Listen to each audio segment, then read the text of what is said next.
22 তারিখ বিধানসভায় পেশ হয়েছে রাজ্য বাজেট। সেই বাজেটে মুর্শিদাবাদ জেলায় সার্বিক বিকাশে অনেক কিছুই আছে। এক বছরের মধ্যে দেখতে পাবেন বাস্তব রূপ। বন্ধ হয়ে পড়ে থাকা লন্ডন মিশন হাসপাতাল চালু, জিয়াগঞ্জে নতুন গার্লস কলেজ, গঙ্গাবক্ষে ভাগীরথীর উপর তৈরি হবে নতুন ব্রিজ। বহরমপুরে পর্যটন মেলায় যোগ দিয়ে জানালেন রাজ্যের অনগ্রসর শ্রেণী কল্যাণ এবং গণশিক্ষা প্রসার ও গ্রন্থাগার পরিষেবা দপ্তরের মন্ত্রী গৌরীশঙ্কর ঘোষ। দেখুন, পূর্ণাঙ্গ বাজেট পড়লে দেখতে পাবেন সেখানে মুর্শিদাবাদও রয়েছে অন্য জেলার মতো। যেটা আমাদের মাননীয় মন্ত্রী পাঠ করে শুনিয়েছেন, শুধু সেইটুকুই তো নয়, পূর্ণাঙ্গ বাজেট বেশ একটা মোটা বই হয়ে গেছে। সেটা পাঠ করলে বোঝা যাবে যে মুর্শিদাবাদ পর্যটন শিল্পের উপরেও গুরুত্ব দেওয়া হয়েছে, মুর্শিদাবাদের সার্বিক বিকাশের উপরেও গুরুত্ব দেওয়া হয়েছে। মুর্শিদাবাদের জন্য প্রচুর আছে।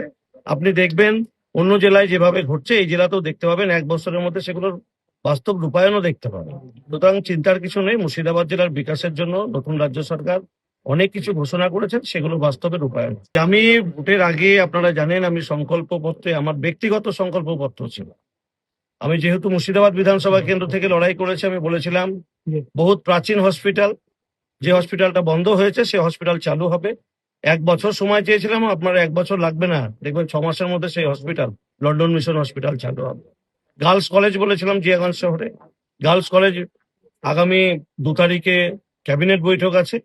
সেই ক্যাবিনেট বৈঠকের পরেই সিদ্ধান্ত হবে। এখন এই বছরই যদি চালু হয় তো সেটা তো পরিকাঠামো নেই, কোথায় ক্লাস হবে? তাহলে কোনো একটা প্রতিষ্ঠান নিতে হবে যেখানে ক্লাস চলবে।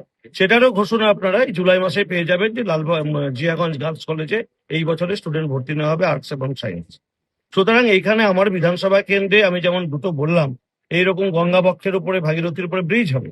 আমাদের এটা নিয়ে কারো চিন্তা ভাবনা ছিল না। 2-1 জন হয়তো ছবি তোলার জন্য করেছে। আমরাও একবার মাননীয় নীতিন গডকরিজির কাছে, কেন্দ্রীয় পরিবহন মন্ত্রীর কাছে আবেদন জানিয়েছি।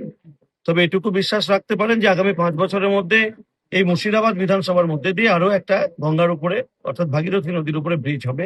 এছাড়াও পর্যটন শিল্পের বিকাশ, কর্মসংস্থানের জন্য ছোট শিল্প, ক্ষুদ্র শিল্প, আমাদের প্রত্যেকটা ব্লকে হিমঘর স্থাপন। Bureau report, Madhyabanga news. Manmohini health care, স্বাস্থ্য সেবায় অটুট শ্রেষ্ঠত্বের শিরোপা। জেলায় প্রথম robotic knee replacement, cardiology with cath lab, neurosurgery, specialised trauma unit থেকে স্মাইল ট্রেন, একগুচ্ছ পরিষেবায় নিয়োজিত। Manmohini health care, quality care with personal touch, Baharampur শিল্প তালুক।